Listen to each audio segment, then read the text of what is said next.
Bocah 6 tahun ini masuk ke kelas mahasiswa. Semua orang menatap bocah itu dengan mata mengejek. Seorang bocah yang baru berusia 6 tahun tetapi bagaimana dia bisa belajar dengan mereka? Tetapi hari ini keesokan harinya mereka harus menghormati anak laki-laki berusia 6 tahun ini. Pengetahuan fisika yang diajarkan guru.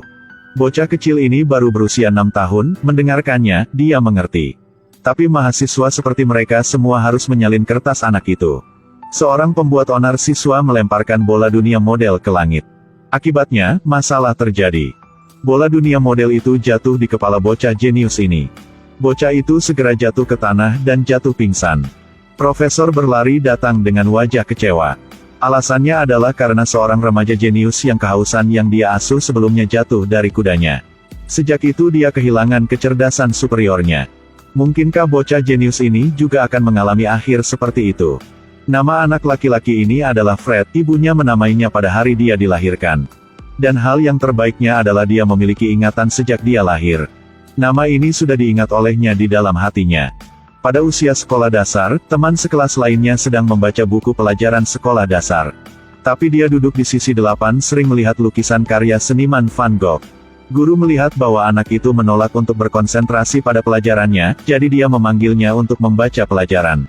Fred baru saja membuka mulutnya dan membuat puisi yang sangat filosofis. Di kelas musik, anak-anak lain masih belajar bermain piano. Tapi dia sudah mulai membuat musiknya sendiri. Sepulang sekolah, anak-anak normal suka bermain, sementara itu, anak laki-laki itu duduk di sudut untuk menggambar di tanah. Bel akhir sekolah baru saja berbunyi, lukisan anak itu juga sudah selesai. Ibu anak laki-laki itu membesarkannya sendirian. Dia segera menyadari bakat alami putranya. Tetapi dia tidak ingin anaknya dibesarkan sebagai seorang jenius. Tapi dia berharap anaknya bisa memiliki masa kecil yang bahagia dan menyenangkan. Putranya tidak suka kelas musik, dia akan datang menjemputnya lebih awal. Setelah keluar, dia bertanya kepada putranya mengapa dia tidak menyukai kelas musik. Fred lalu berkata, itu semua lagu kekanak-kanakan, Bu. Karena ketiadaan cinta ayahnya, ia selalu mengabdikan dirinya untuk membuat lelucon untuk membuat anaknya bahagia. Duduk di bas dia akan mengajari putranya cara mengayun. Ketika dia sedang membaca matematika tingkat lanjut di dekat jendela, dia juga tidak lupa menggoda putranya. Ibu jangan lakukan itu lagi. Tidak lama kemudian, Fred ditemukan oleh seorang profesor. Dia adalah seorang profesor yang berspesialisasi dalam membina remaja jenius. Setelah mendapatkan informasi pribadi Fred, Profesor merasa bahwa semua remaja jenius yang dibesarkannya tidak dapat menandingi Fred. Tepat setelah itu, profesor wanita itu menghubungi Fred dan dia menawarkan untuk mengundangnya bergabung dengan kelas pelatihan jeniusnya. Jika bocah itu setuju, dia bisa menempatkannya di TV. Untuk membuat bocah itu terkenal di seluruh negeri. Semua orang tahu bahwa menjadi terkenal bisa menjadi kaya. 99% orang tua bersedia memberikan pendidikan yang baik kepada anak-anaknya. Tapi yang membuat sang profesor tak terduga adalah, ibu bocah itu menolak. Dia tidak ingin memberikan anaknya kepada orang asing. Dan dia juga tidak ingin putranya menerima pengasuhan apapun. Dia benar-benar tidak akan membiarkan putranya berubah menjadi alat untuk menghasilkan uang. Setelah itu, dia tidak banyak bicara dan langsung membawa putranya keluar dari sini. Setelah kembali ke rumah, bocah itu berdiri di dekat jendela menyaksikan anak-anak lain bermain.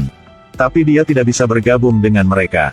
Karena dia memiliki kecerdasan super, dia juga memiliki pikiran yang melampaui anak-anak lain seusianya.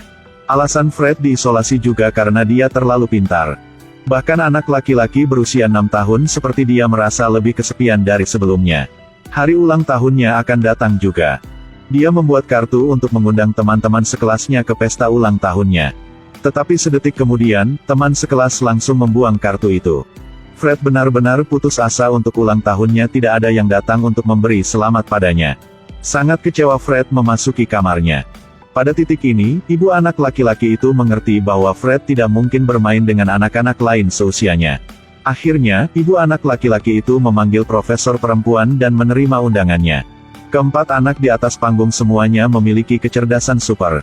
Mereka sedang berpartisipasi dalam Olimpiade Matematika Nasional. Penguji memberikan pertanyaan matematika yang sangat sulit. Hasilnya, 4 anak di atas panggung tidak bisa memberikan jawaban. Hanya Fred yang duduk di bawah panggung yang tiba-tiba tersenyum misterius.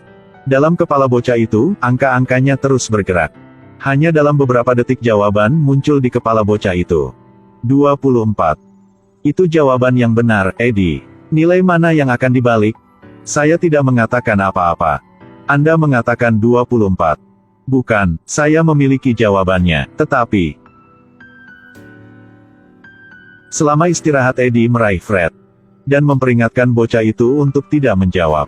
Pada titik ini profesor muncul dan menghentikan Eddie. Dan kemudian anak laki-laki berusia 6 tahun itu menunjukkan bakatnya. Bocah itu diundang ke panggung untuk bersaing dan menggantikan bocah Eddie yang mengancamnya tadi. Penguji memberikan soal matematika, berapakah pangkat 3 dari 3.796.416? Anak laki-laki itu dengan mudah memberikan jawabannya 156. Tidak masalah apakah itu perkalian 4 digit dari 2 atau akar kuadrat dari 8 digit. Anak laki-laki itu dapat memberikan jawabannya dalam hitungan detik. Seluruh aula bersorak untuk bocah itu kecuali si jenius matematika Eddie. Saat istirahat makan siang, ada arena pacuan kuda di sini. Eddie meminta Fred untuk pergi bersamanya menunggang kuda ke hutan. Fred dengan naif setuju dengannya. Mulutnya mengatakan ingin menunggang kuda bersamanya, tetapi dia memiliki niat lain di dalam hatinya.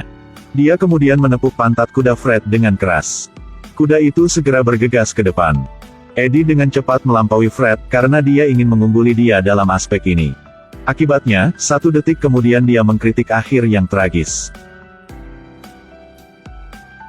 Ketika dia bangun, Eddie tampaknya telah kehilangan kecerdasan superiornya sebelumnya untuk menjadi anak laki-laki biasa. Karena kejadian ini, Fred dipulangkan. Tapi kali ini kembali ke rumah, dia tampak sangat berbeda dari sebelumnya. Ibunya tidak mampu membeli piano untuknya jadi dia menggambar piano di dinding. Tapi kebaikan ibunya tidak membuat Fred bahagia. Tapi dia hanya berkata dengan dingin pianonya salah digambar. Bahkan komunikasi kasualnya mengandung banyak kata-kata yang mendalam. Ibunya juga tidak bisa mengerti kata-kata ini. Hubungan antara ibu dan anak menjadi semakin jauh. Kalau ada masalah apa Fred bahkan tidak memberitahu ibunya. Tetapi dia hanya mengeluarkan ponselnya untuk menelepon teman sekelasnya. Ketika ibunya melihat ini, dia sangat sedih. Profesor datang ke rumah lagi. Pada saat yang sama, dia sekali lagi menyatakan keinginannya untuk fokus membina Fred. Ibunya hanya ingin menolak. Tetapi profesor menyatakan bahwa dia memenangkan kesempatan untuk masuk ke universitas terkenal untuk Fred. Kesempatan ini tidak mudah untuk mendapatkan. Ibu Fred ragu-ragu untuk sementara waktu tetapi masih setuju. Tidak lama setelah itu, Fred datang ke ruang kuliah universitas. Seorang anak laki-laki berusia 16 tahun telah diterima di universitas.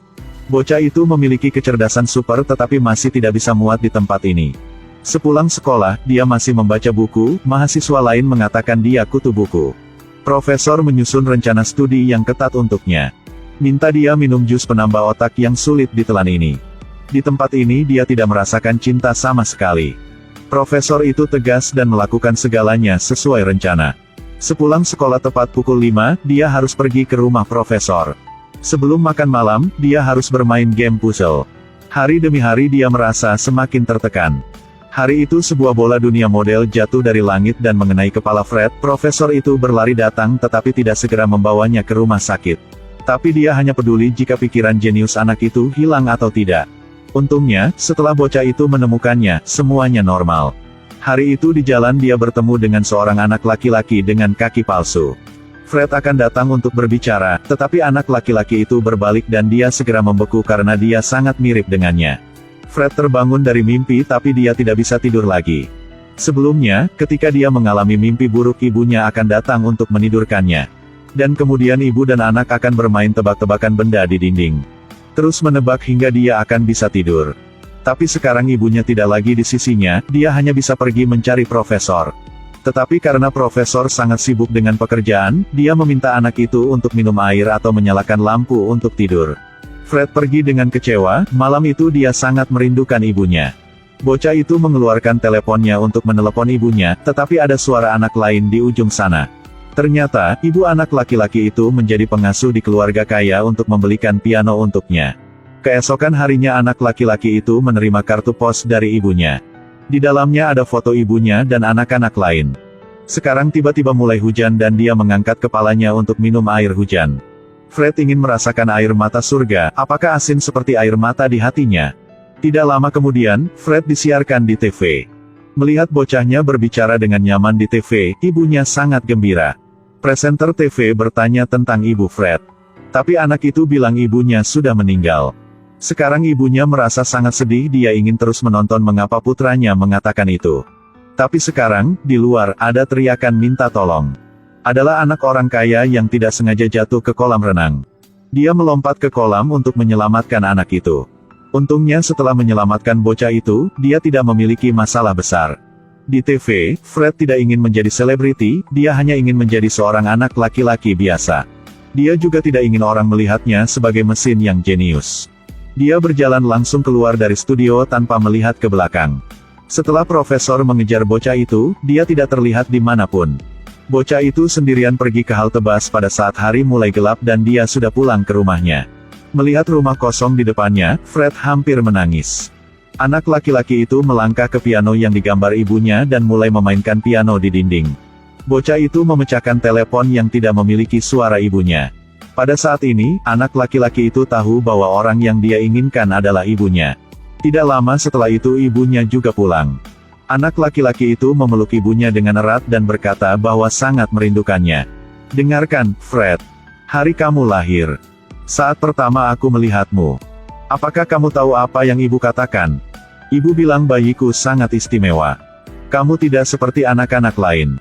Dan aku tidak akan meninggalkanmu. Ibuku, aku cinta kamu. Aku juga cintamu, putraku. Ibu adalah wanita terhebat di dunia. Ketika Anda berhasil, semua orang akan datang di sisi Anda. Tapi hanya seorang ibu yang menemani kita saat kita jatuh. Seorang ibu yang hebat akan melakukan segalanya untuk anak-anaknya agar memiliki kehidupan yang bahagia. Jika suatu hari Anda mengetahui anak Anda adalah anak yang jenius, lalu apa yang akan Anda lakukan? Saya akan menyekolahkan anak saya ke sekolah terbaik. Saya ingin anak saya menyelesaikan kuliah universitas pada usia 10 tahun. Tapi apakah Anda masih akan membawa kebahagiaan anak Anda? Jika Anda seorang jenius, apakah Anda ingin hidup seperti itu? Film berakhir di sini. Jangan lupa klik like dan berlangganan saluran saya ya.